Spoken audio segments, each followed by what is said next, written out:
Hello and welcome whoever is here. I know there's one other student beside, oh, two people are here now.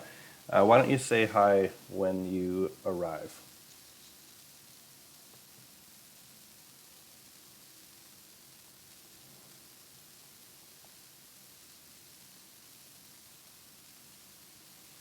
So it looks like the lag is not too bad. I should be able to see your messages in just I think there's about a 2 second or 3 second delay right now, so that's not too bad.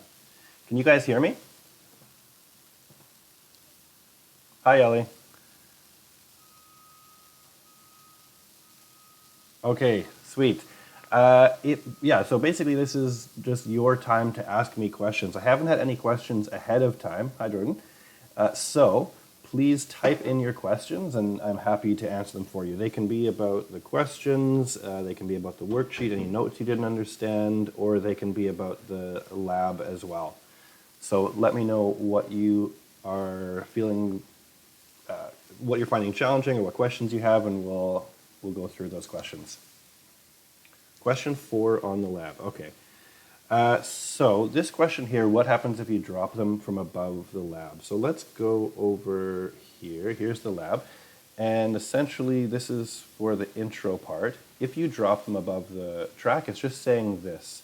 So I'm taking them above the track, I let them go, and what's going to happen? Oh, why isn't it? Oh, I have to play it. Okay, there we go. So I let it go. What happens? And we take a look, and it's gone.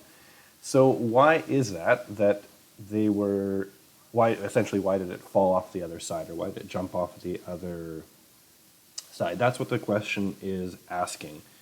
And so the answer to that, essentially, we can see there that the skateboarder jumped off the other side, but the question is why? So why do you think that would be? Well, I'm not going to write down the answer for you. That'd be a bit too easy, but hopefully you recognize that there's something to do with the amount of potential energy. So when you drop it from above the ramp, the amount of potential energy you have, well, if we think about how much potential energy you would need at the other end to jump over, obviously they're going to have more than that amount. So you can put that in your own words, but that's essentially what the question's asking. And then just give me just let me know if that answers your question. And let me know what your next questions are. Feel free, anyone who has questions, I see that there's four students here watching, so you can have a bunch of questions lined up and we can just go through them in order. So anyone, feel free to type in your questions.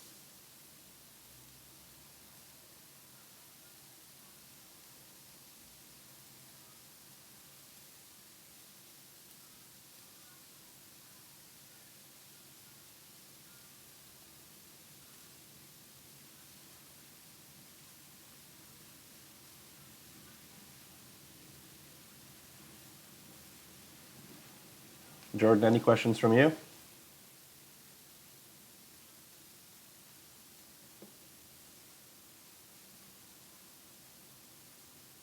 How's everyone finding the term? So I would love to get some feedback in terms of how everything is going.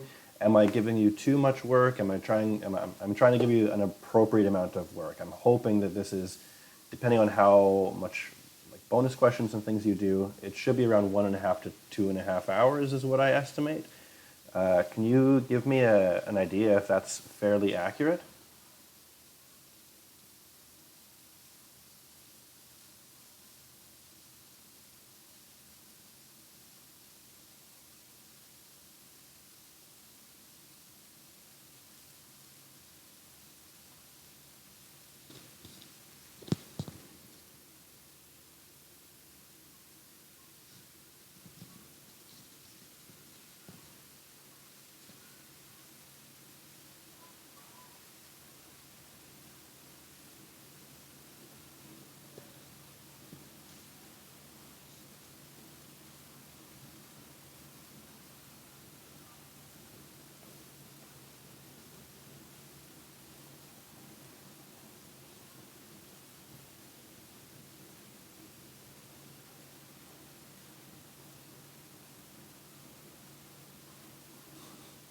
Okay, it's very quiet in the chat box.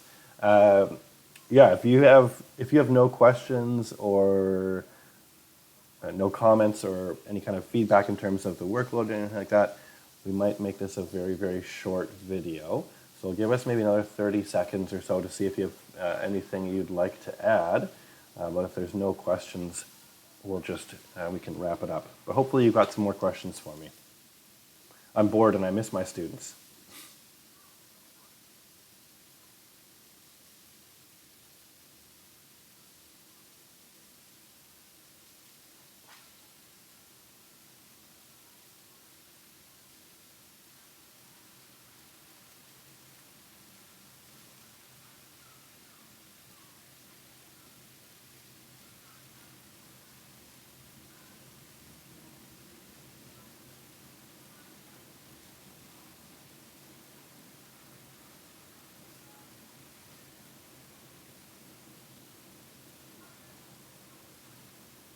Okay, so I think we are probably going to wrap this up then.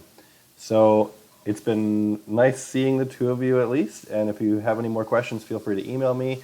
But in the meantime, thanks again for dropping by this week. Okay, take care.